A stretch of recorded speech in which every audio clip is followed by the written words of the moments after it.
Bueno, hola a todos y a todas de nuevo. Hoy me dispongo a empezar una serie de vídeos que ya os comenté en el anterior vídeo sobre trauma, resiliencia y primeros auxilios psicológicos. En principio iban a ser 2 vídeos, pero bueno, para que no quede demasiado largo van a ser 3. Entonces voy a empezar a hablar un poco de trauma. El siguiente vídeo que os haré llegar en los próximos días será sobre la resiliencia y por último os haré llegar uno de primeros auxilios psicológicos. Bueno, pues voy a empezar con este primero en el que os hablo un poquito de trauma y cómo detectarlo. Y bueno, comentaros que aunque la actual situación de España todavía obliga a mantener un distanciamiento social y medidas de cuarentena y de confinamiento, pues se empieza a poder adivinar cuáles van a ser las consecuencias de esta crisis, sobre todo en el plano psicológico y emocional, sobre todo o entre otras cosas porque ya se están pudiendo ver estas secuelas que queda después de toda esta situación en países como China. Entonces, bueno, en España sí que hay diversos colectivos de profesionales que nos dedicamos a la psicología y a la psiquiatría que empiezan a advertir diferentes secuelas que pueden presentar algunas personas durante o después de la pandemia. Y sobre todo aquellas que hayan estado expuestas, como por ejemplo el personal esencial, pero no solamente ellos, sino también los enfermos o incluso familiares de personas que bueno, han estado enfermas y desgraciadamente pues no han podido superar la enfermedad. Entonces, bueno, voy a empezar a hablar un poquito de por qué se produce un trauma, y es que a lo largo de la vida nos encontramos con situaciones que provocan gran variedad de emociones desagradables, como culpa, enfado, tristeza, miedo, y también que pueden provocar estrés o ansiedad. Muchas de ellas son lo que llamamos hechos traumáticos, que pueden ser definidos como sucesos que ocurren normalmente de forma abrupta e inesperada, aunque ya os diré más adelante que hay situaciones en las que se generan traumas y es más bien porque estos sucesos ocurren a largo plazo o vamos, durante mucho tiempo.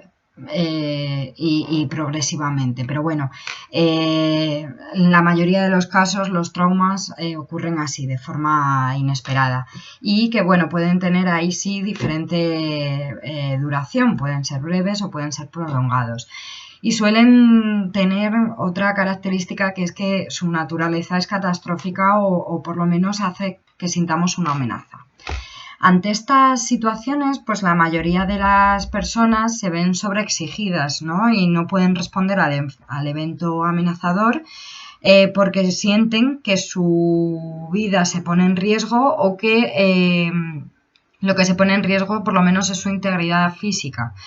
Tras vivir estas situaciones, pues la persona empieza a desarrollar una serie de emociones, de reacciones y de procesos o cognitivos o pensamientos que traten de dar sentido a esta experiencia. Y a raíz de esto, se suele generar determinadas conductas o comportamientos para permitir superarla. Hay veces que cuando la intensidad de este hecho traumático es muy muy grande, o sea, cuando son hechos traumáticos muy, muy desagradables, ¿no? O que asustan mucho, o son muy duros a nivel emocional, pues pueden generar un malestar tan grande que no se puede procesar adecuadamente la experiencia a nivel cerebral, y entonces aparece lo que llamamos trauma. Hay muchas situaciones, ya veremos, que pueden provocar trauma y hay distintos tipos de trauma, ¿vale? El primer trauma, o el trauma que a lo mejor sí que podemos experimentar todas las personas y sin embargo no tener secuelas como las que voy a decir más adelante, sería el microtrauma. El microtrauma se origina normalmente como consecuencia de actos dañinos que son muy muy sutiles, prácticamente invisibles, pero que se van repitiendo a lo largo de nuestra vida. Normalmente empezamos a experimentar este tipo de daño en la infancia, y suele estar relacionado con el vínculo o con las personas que nos cuidan. Por lo tanto, este tipo de actos o de hechos traumáticos ocurren en un contexto de apego y de vínculo con las personas que nos cuidan. Estos sucesos, pues como digo, son muy invisibles, pero pueden llegar a destruir la autoestima y la capacidad para relacionarse con los demás, o incluso pueden también destruir pues nuestro autoconcepto, nuestra imagen. De aquí este tipo de traumas se ven bastante en la consulta de psicología y muchas veces es lo que está por debajo de situaciones como por ejemplo trastornos de alimentación, depresiones, ansiedad, ¿no? Entonces, bueno, esto ocurre, o sea, este deterioro de la autoestima o de la capacidad para relacionarse con otras personas, o incluso pues eso, que aparezcan este tipo de trastornos, se debe a que se producen en edades muy tempranas, cuando estamos desarrollando nuestra personalidad y nuestro yo, ¿no? Y pueden llegar a provocar mucho sufrimiento. Y eso, y cuando se llega a la edad adulta, pues se transforma o se traduce en este tipo de trastornos. Algunos de estos actos tan dañinos, de los que muchas veces ni somos conscientes, son la comparación, por ejemplo, de los niños con otros hermanos, o de las niñas con hermanos, compañeros o con otros menores, ¿no? También la sobreprotección, también la sobreexigencia cuando le pedimos al niño más de lo que puede dar, y no solamente a nivel cognitivo, no solamente en el colegio, sino a lo mejor a nivel emocional. A veces a los niños, sin querer, les pedimos que sean quienes cubren nuestras necesidades emocionales, ¿no? Cuando debería ser al revés. Debemos ser los adultos quienes cubran las necesidades emocionales de los menores. También puede deberse a la falta de respeto de la intimidad, pues muchas veces cuando estamos todo el rato queriendo, vigilando, ¿no? a los menores y no les damos ni un ratito para que estén solos, y todo el mundo necesita la intimidad. Entonces aquí pues también puede aparecer este microtrauma. Si somos demasiado invasivos pues o invasivas, podemos desarrollar un pequeño trauma en nuestros hijos o en los niños que tengamos alrededor. También cuando utilizamos la ironía y el sarcasmo y ninguneamos al niño pues, o a la niña, pues puede conllevar también que se genere un trauma. Algo que a lo mejor no hacemos, porque la mayoría de las veces es que las personas que cuidamos a estos menores no nos damos cuenta de que estamos comportándonos de esta manera, y mucho menos del daño que les estamos haciendo. Pero este tipo de situaciones hay que intentar evitarlas porque, como digo, pues hacen mucho daño y pueden dañar a la persona al futuro adulto gravemente. Hay otro tipo de trauma que es lo que llamamos trauma simple. Es el que luego el que luego veremos que genera las secuelas o las consecuencias a nivel psicológico y emocional de las que voy a hablar más adelante. Trastornos como el estrés postraumático o el estrés agudo. ¿Vale? El estrés agudo sería lo primero que aparece días después de la situación traumática, hasta un mes, y bueno, el estrés postraumático es cuando ya ha pasado más tiempo y cuando esas secuelas se empiezan a consolidar. ¿Vale? Lo ideal sería intentar, también lo digo más adelante, intentar ponerse en manos de profesionales lo antes posible en cuanto detectemos este tipo de secuelas, para evitar que las secuelas se consoliden, evitar que las secuelas se queden en nuestro cuerpo y pues más bien que sea simplemente un trastorno de tipo adaptativo, ¿no? Temporal, hasta que nos readaptamos a la situación. Por eso es muy importante que en cuanto detectamos, y de ahí que yo haga este vídeo, ¿no? Que en cuanto detectamos este tipo de situaciones, pues nos pongamos en manos de profesionales que sepan abordar el trauma. Pues como decía antes, el trauma simple es el que se desarrolla después de vivir un hecho estresante y amenazante, que suele ser un hecho aislado. Es el ejemplo, bueno, pues de esta situación, ¿no? Del coronavirus, pero también del 11M, también del descarrilamiento del tren que iba a Galicia, ¿no? Del AVE que iba a Galicia. Todo eso son hechos aislados que sí que suponen un trauma, pero ocurren solo una vez, no es algo que se repita una y otra vez, ¿no? Entonces, pues aquí, como decía, podemos encontrar las catástrofes naturales, los accidentes como los incendios, incluso los golpes que nos podemos dar con un coche, ¿no? En una carretera, explosiones, que se derrumbe un edificio en el que nos encontramos, naufragios, descarrilamientos de trenes, enfermedades como un infarto repentino o incluso muertes violentas de seres queridos. La guerra es otra situación traumática que puede desencadenar este tipo de secuelas, este tipo de trauma, atentados, agresiones físicas o sexuales pero puntuales, o sea, no que se repitan a lo largo del tiempo, sino que son algo puntual, torturas, secuestros, y bueno, diversas formas de maltrato como el acoso escolar o laboral, ¿vale? Y aquí me diréis, bueno, pero el acoso escolar y laboral sí que se mantiene en el tiempo, no es algo puntual. Me refiero a que a que solo ha ocurrido una vez, aunque pueda alargarse en el tiempo, solamente ha ocurrido una vez, no en cada trabajo que has tenido o en cada colegio al que has ido o en cada clase en la que has estado, ¿no? Sino que es en un momento vital concreto en el que esto ocurre, ¿vale? Y luego existe otro tipo de trauma que es en el que, bueno, en el que quizá menos se interviene, bueno, no es que se intervenga, no es que menos se intervenga, pero quizá es menos conocido, ¿no? Y al que menos le damos importancia con lo importante que es conocerlo, ¿no?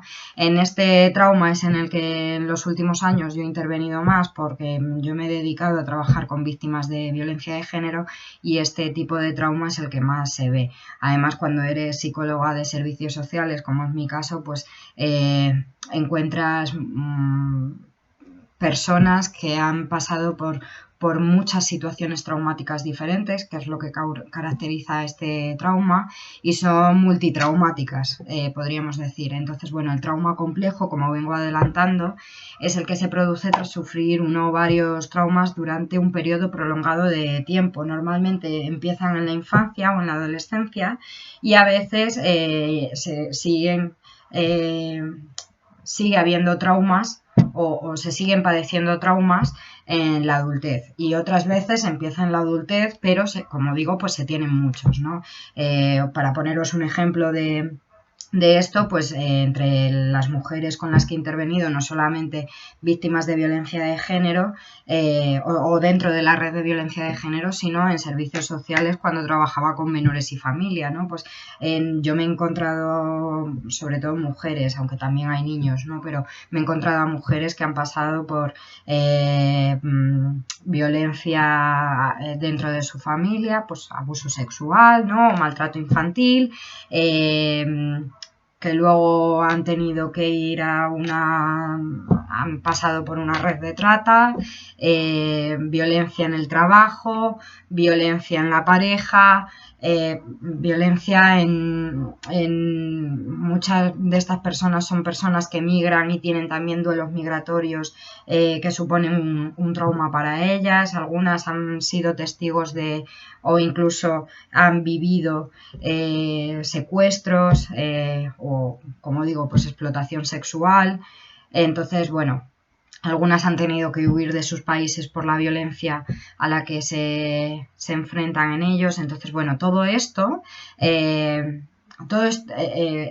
cuando se acumula es lo que genera un trauma complejo. Suele, pues eso, estar relacionado con el abuso de tipo sexual, emocional y físico, con la negligencia, el maltrato y el abandono durante la infancia, con la violencia machista, como os decía, También lo podemos ver pues, en víctimas de secuestro, de acoso, de esclavitud, de explotación, en desertores también, en desertores de organizaciones criminales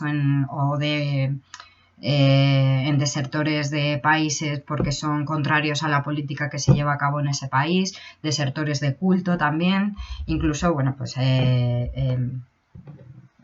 son personas que normalmente han pasado por situaciones de cautiverio o situaciones en las que se produce indefensión aprendida, que es algo que es un efecto que se veía, por ejemplo, mucho en los campos de concentración, que también las víctimas de los campos de concentración también tenían trauma complejo.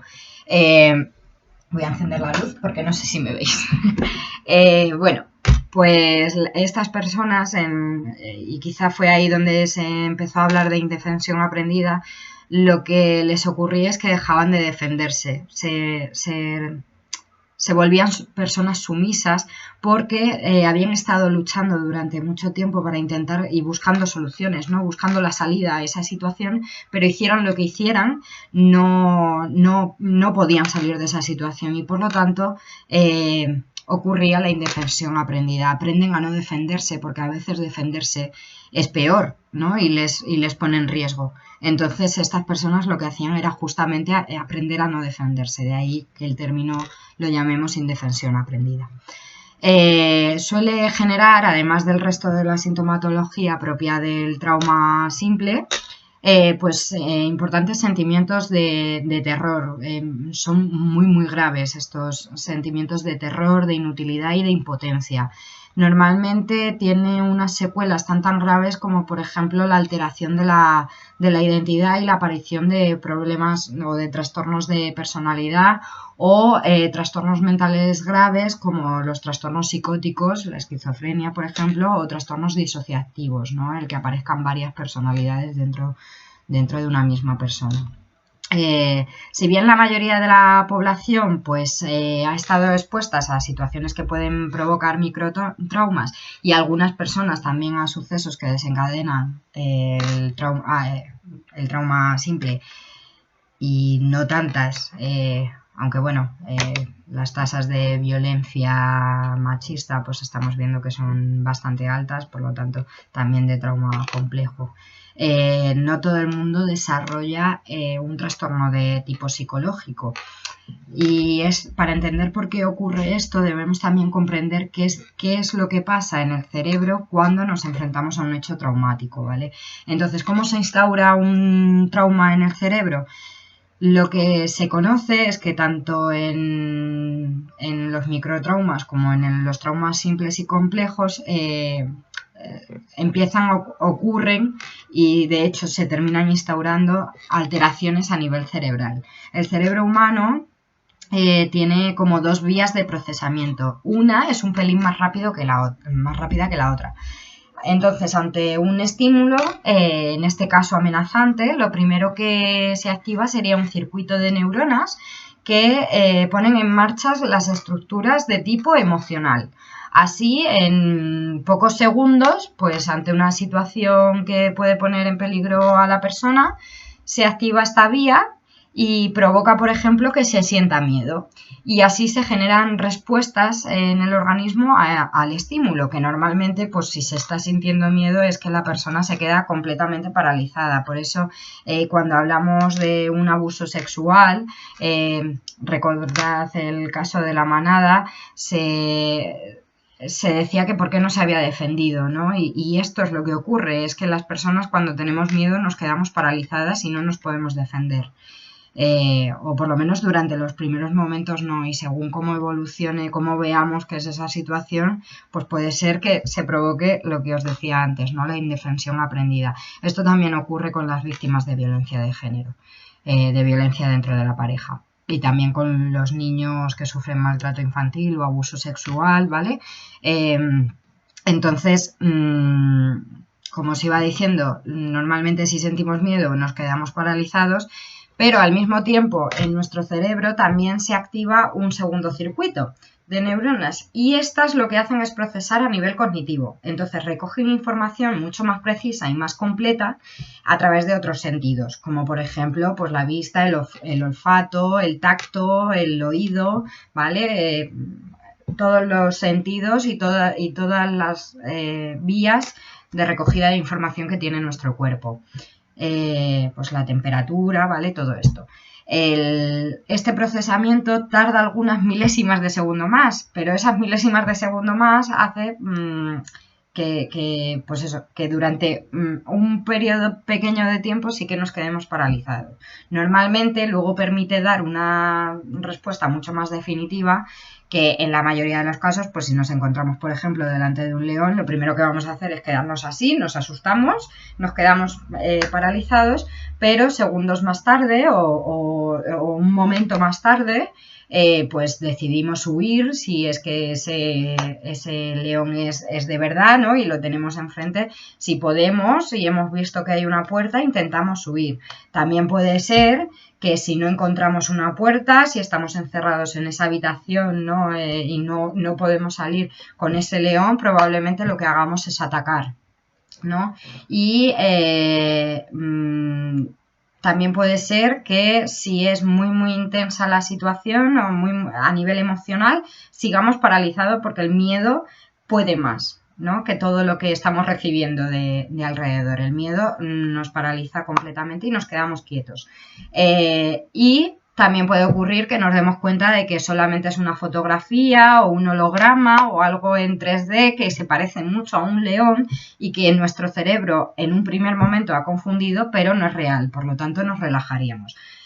Hay muchas más posibles respuestas, pero bueno, en esta situación yo os pongo este ejemplo para que sea más comprensible. Entonces, bueno, con esta respuesta definitiva, normalmente lo que nos permite el cerebro es adaptarnos mejor a las circunstancias y no solamente basarnos en esa primera percepción que hemos tenido. Habitualmente, una vez ocurre esto y ya en una situación en la que estamos libres de amenaza, pues el recuerdo de esta situación se almacena incorporando por una parte lo emocional, que es lo que llamaríamos memoria emocional, y por otra parte la memoria cognitiva, ¿vale? La memoria semántica, que incluye pues los pensamientos, el relato, la historia de lo que ha ocurrido, los detalles como por ejemplo de qué color era la pared, o cómo olía, o qué temperatura hacía, ¿vale? Todo eso es lo que llamamos memoria semántica. Entonces, memoria emocional y memoria semántica se unen y se quedan guardados todo junto, ¿vale? No es todo junto, pero para que lo entendáis se queda todo junto. En realidad se guarda en diferentes lugares, pero conectados como por un hilo, ¿vale? De neuronas. Cuando la situación es muy estresante, el cerebro procesa toda esta información, a veces no la procesa bien, como os decía antes, ¿no? El cerebro en una situación estresante funciona mal. Para que un cerebro funcione bien, necesita que haya un poquito de activación, pero no demasiada. Si hay demasiada activación, en este caso por estrés, el cerebro colapsa y entonces no funciona bien. En esta situación ya no funcionaría bien desde el procesamiento, pero sobre todo lo que ocurre es que además de no trabajar de forma eficaz a la hora de dar la respuesta emocional, sobre todo no almacena adecuadamente el recuerdo, lo almacena de una forma errónea. Entonces, como os decía antes, normalmente se queda guardada la memoria emocional y la memoria semántica y relacionadas. Y por lo tanto, cuando yo pienso en una determinada situación, cómo me sentí, puedo conectar ambas formas de memoria, ¿no? Puedo recordarlo todo. Sin embargo, en este caso se quedan separados. ¿Y qué pasa? Pues que una persona puede recordar las emociones, por ejemplo el miedo, pero no saber por qué se está activando ese miedo, ¿no? En otra situación parecida, similar, puede ser que se esté activando el miedo y yo no sé por qué tengo tanto miedo, porque a lo mejor la situación en la que me encuentro no es para sentir tanto miedo, ¿no? Porque se puede llegar a reaccionar en otras situaciones de una forma desproporcionada. Por ejemplo, alguien que ha vivido una explosión a una bomba, esto sale mucho además también en las películas de excombatientes, en una persona que ha sufrido la explosión de una bomba y que sufrió mucho nivel de trauma, ¿no? Tuvo mucho miedo y le generó un trauma grande, pues puede asustarse ante golpes fuertes o sonidos estridentes que en realidad no suponen ningún riesgo, pero reaccionan tratando de huir o protegiéndose así, ¿no? Pues porque les recuerda a esa situación. Pero muchas veces ellos no saben que les recuerda a esa situación. O sea, ellos no saben por qué hacen eso, o ellas. Además, pues esta persona, digo ellas porque esto es algo que vemos fácilmente en las víctimas de violencia de género, que es un colectivo con el que yo he trabajado bastante y en el que he visto esto en numerosas ocasiones. Es habitual que las mujeres que han sufrido violencia de género no solamente sufran, por ejemplo, violencia física y psicológica, sino que también sufren muchas veces violencia, casi siempre, violencia sexual. Entonces, empiezan a desarrollar, o en personas, por ejemplo, que han sufrido una agresión sexual, esto también se ve, empiezan a desarrollar como mucho rechazo a ser tocadas. Entonces, cuando una persona, cuando yo, por ejemplo, como trabajadora, toco a una persona que ha sufrido alguna violencia de tipo machista, probablemente la persona hace así, reacciona así, ¿no? Con miedo, pero no sabe por qué. En la mayoría de las ocasiones ellas no te dicen es porque esto me recuerda a cuando me han maltratado o cuando han abusado de mí. Normalmente ellas no lo saben. Habitualmente solo te dicen que es que se asustan y no saben por qué. Y de hecho lo que hacen es avergonzarse.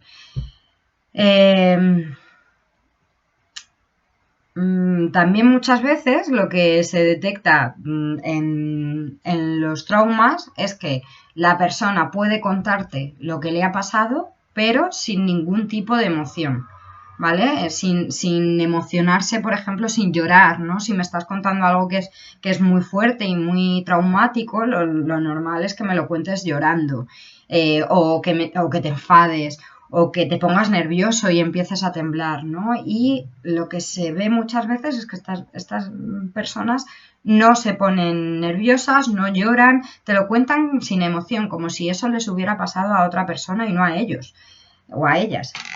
Entonces, esto que ocurre aquí se debe a que el recuerdo no está integrado. Esas dos partes del recuerdo de las que hablábamos antes, la parte de la historia y la parte de la emoción, no están integradas, no están juntas. Entonces, justamente el trabajo que tenemos los profesionales de la psicología que trabajamos en estos casos es tratar de juntar esas dos partes del recuerdo para que deje de interferir en la vida de la persona y sobre todo para aliviar su sufrimiento. Entonces, ¿cuáles son los síntomas habituales que encontramos después de sufrir un hecho traumático? Pues es normal que experimentemos reacciones como por ejemplo el tener recuerdos, sueños, pesadillas que se repiten sobre el suceso, ¿vale? O que hacen revivir emociones relacionadas con el suceso. Y estos sueños, pesadillas, recuerdos repetitivos, recurrentes, son normalmente angustiosos, provocan mucha angustia, mucha ansiedad y mucho malestar. Y la aparición no se puede controlar, suelen aparecer como flashes y son vividos como intrusivos, ¿vale?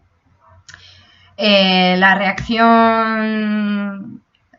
Normalmente, pues también es habitual encontrar reacciones en las que la persona siente o actúa como si se estuviera repitiendo el hecho traumático. Es esto que os decía del golpe, ¿no? Si alguien da un golpe fuerte, pues de pronto la persona hace así. Esto es, y pareciera, ¿no?, que estás reviviendo esa situación.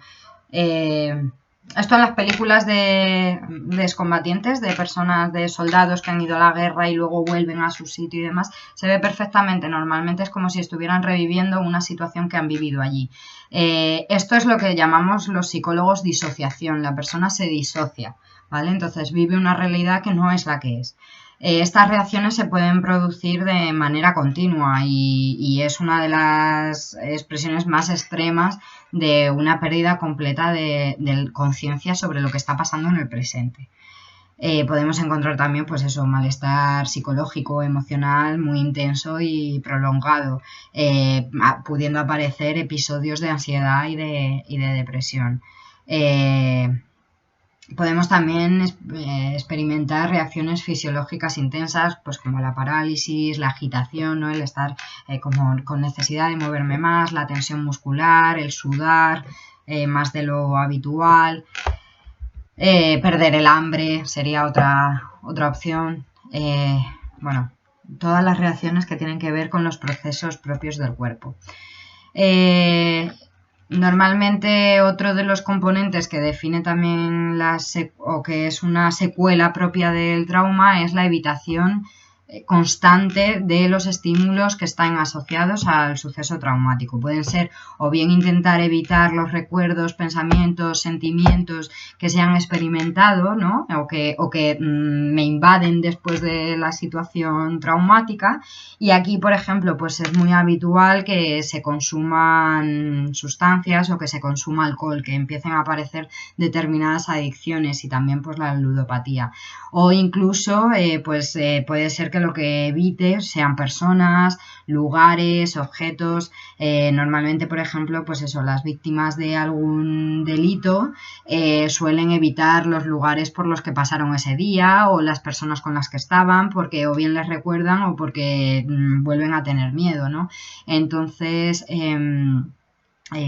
suelen desarrollar o es habitual que se desarrollen fobias o trastornos de ansiedad a la larga. No inmediatamente, pero a la larga puede derivar en ese tipo de trastornos. En resumen, lo que la persona intenta evitar es el sufrimiento emocional que estos estímulos provocan. Habitualmente se presentan también alteraciones en el pensamiento y en el estado de ánimo. ¿Esto qué quiere decir? Pues que puede existir amnesia, puede ser que no recuerden lo que ha pasado, por lo que os decía antes, ¿no? de que se queda desconectado. Y este no acordarse, esta amnesia, no se debe a una lesión del cerebro, ¿no? O al consumo de sustancias. Es simplemente que es que no se acuerda. Es como que se ha borrado. Esto es algo que hace el cerebro a veces para protegernos. Nos hace olvidar recuerdos que son traumáticos. También esto ocurre muchas veces, también lo podemos encontrar habitualmente en las víctimas de delitos. Puede ser que se empiecen a desarrollar creencias o expectativas sobre la realidad que en realidad no se ajustan a la realidad. Por ejemplo, puede ser que esa persona empiece a pensar constantemente que está en peligro, ¿no? O que no puede confiar en nadie. Esto puede llevar a un trastorno de ansiedad. Hay muchos tipos de trastornos de ansiedad, pero puede ser que derive en un trastorno de ansiedad. Es habitual también que se culpen a sí mismos o a otras personas por lo que ha ocurrido. Es normal que empiecen a aparecer estados emocionales de miedo, terror, enfado, vergüenza, culpa, como os decía antes, ¿no? Y que disminuya el interés en cosas o actividades que antes sí eran deseadas o eran significativas, por ejemplo, el trabajo, el relacionarse con otras personas, sobre todo con familiares, ¿no? Empieza a notarse ahí como un distanciamiento emocional del resto de personas, dejo de tener interés en otros hobbies que tenía. Se suele tener también mucha dificultad para volver a sentir emociones agradables como la felicidad, el amor, la satisfacción, ¿no? Y otro de los componentes que también caracterizan especialmente al estrés postraumático, el estrés agudo que viene después de un trauma o de una situación traumática, es la hipervigilancia, que es un estado de alerta constante en el que se va buscando posibles amenazas con el fin de evitarlas.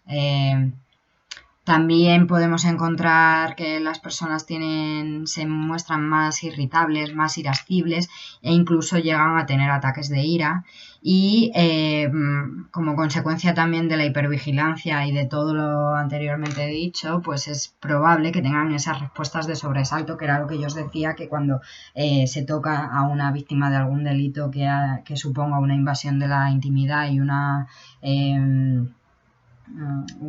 riesgo grande para la vida, normalmente las personas hacen así, ¿no? Se sobresaltan cuando las tocas, sobre todo pues en casos de abuso sexual, de violación o de violencia física. También puede ser que estas personas tengan problemas de concentración, lo cual no es raro si tenemos en cuenta pues, que en ese momento a lo mejor hay pensamientos intrusivos o recuerdos, ¿no? Que se están colando por ahí, unos estados emocionales muy complejos. Es normal que estas personas sean incapaces de concentrarse en otras cosas. Y alteraciones del sueño. También es muy habitual que se sufra de insomnio, ¿no? Que se tenga pesadillas o que se tengan sueños como muy inquietos, ¿no? Y que provocan muchas reacciones fisiológicas como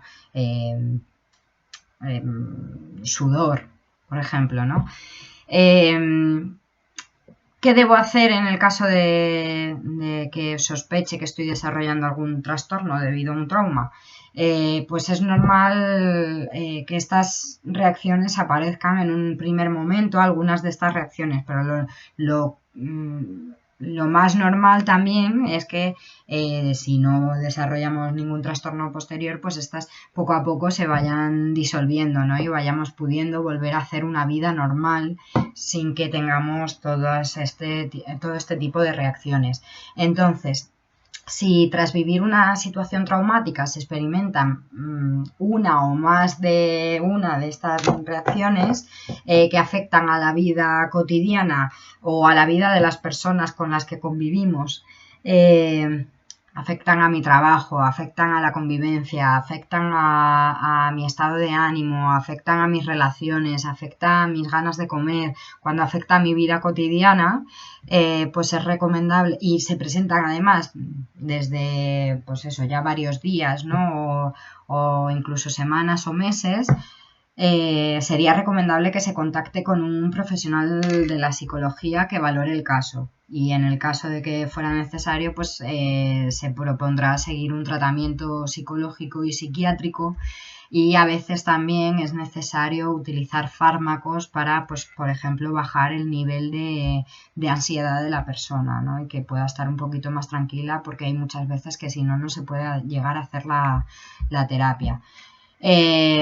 Y ya pues para acabar, esto tiene relación con el COVID-19, ¿no? Pues en que muchas personas, sanitarios, personas que están en los supermercados, personas que trabajan en las funerarias, ¿no? Están expuestos a un estrés constante, a veces también a un dolor emocional muy grande, ¿no? Y esto pues puede tener unas consecuencias muy graves. Y lo mismo pasa con los enfermos o los familiares de enfermos que han terminado muriendo.